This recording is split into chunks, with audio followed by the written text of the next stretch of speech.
Christina Hay. That's right, she brought us Da. And when she made the introduction, I couldn't resist writing, Dear Da. Dear Da. Da. I had to write the extra da, and then I had to apologize for it. Da, come on. I thought it was funny. I think Da thought it was funny. Did you think it was funny, Da? See, I get a thumbs up from Da. All right. Da Chen grew up in China and graduated from Columbia University Law School. Brothers, Da Chen's acclaimed first work of fiction made the 2006 Best Book lists at the Washington Post, San Francisco Chronicle, Miami Herald, and the Publishers Weekly. Other books include the New York Times best-selling memoir, Colors of the Mountain, Sounds of the River, Wandering Warrior, and China's Sons. Of his latest, in My Last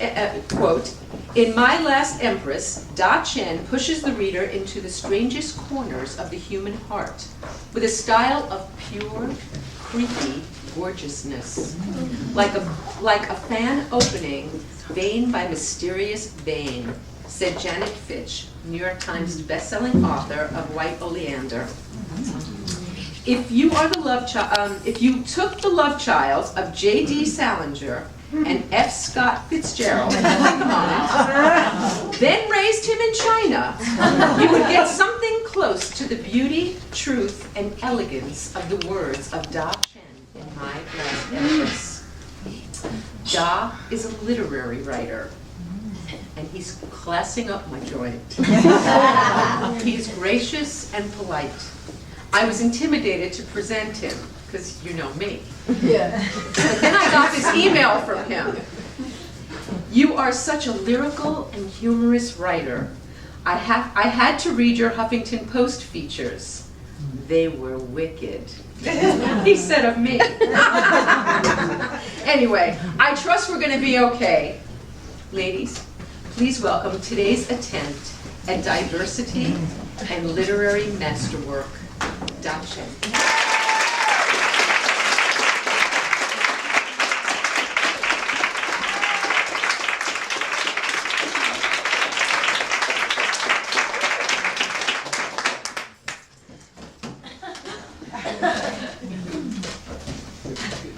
Good morning, good afternoon, somewhere in between. I'm going to read a little bit, and my new novel. I just have to explain why I dress like this. My wife dressed me, and sometimes undressed me too. And she said you should dress more Chinese because you write memoir, and this is your story, and you are the story. And so one Sunday, when I was on a book tour, and I was at the gas station pumping gas, and Sunday dressing like this, and there's a lady who come up to me and say, "Father, would you bless me?" And I asked the gas station attendant, said, what should I do? And he said, well, just bless her and pay the gas. And get going. And I blessed her with my hands over her shoulders. I think I knew how to do that by watching CSI or so I aim to be more Chinese. And this novel, it took me a while to write. I published. I came from writing memoirs about myself, and even my first novel, they all come from outside. But this book came from inside. It came from a visit I made to Yale University when I was speaking at one of the students' groups. And one of the deans there said, you must see this before you leave. And he took me to a dining hall called Commons. And in front of that dining hall, there was a bronze statue of a man. And that man was, and the caption at the base of the statue says, first Yale graduate beheaded by Boxer rebel in China about 100 years ago. And instantly I had this connection with this man. I kept looking at the morbidness of his head, and I suddenly felt that I'm indebted to him. And I was asking him, what do you want from me?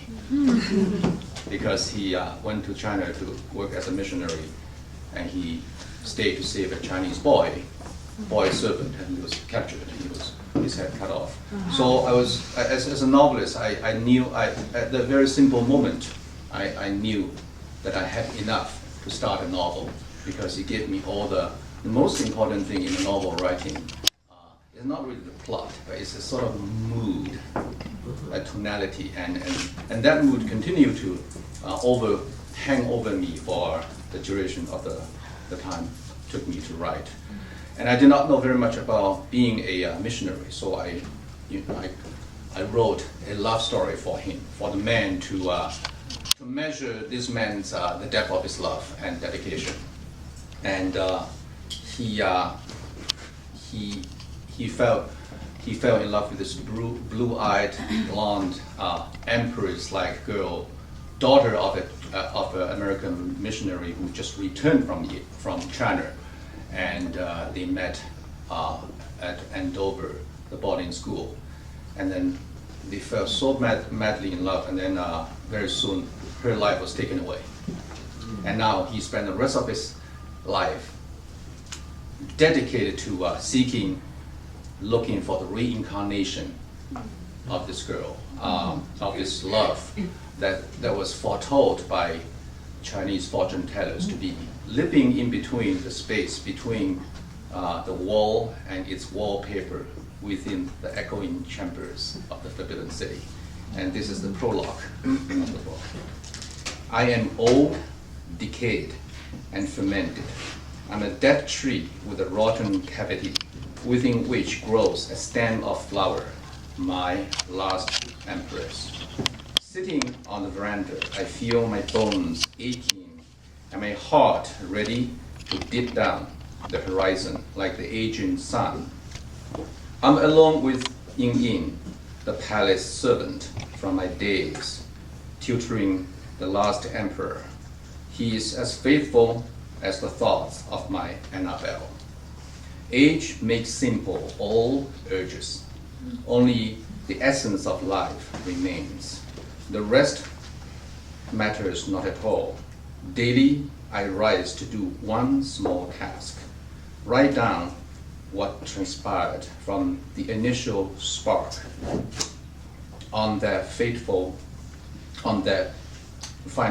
to the final flame, patching pebbles of my past into the riverbed of the present. For what, you may ask? The answer is simple. So you will know that I have not lived a fruitless life, but an immortal one.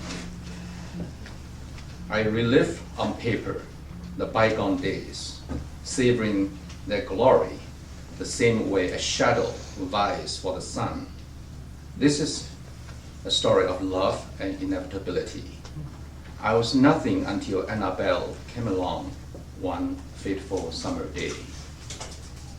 Your ink is ready, master, Ying Ying calls in his soft voice, placing the inkwell before me. Like ink gleams like the encroaching night. Carefully, I dipped the tip of my brush at the edge of the well. Then let the brush glide over the porous scroll. From my trembling hand begins a bleed forth the passion that I thought had died all those years ago. Yet still, I'm forever burning, forever wanting. Thank you.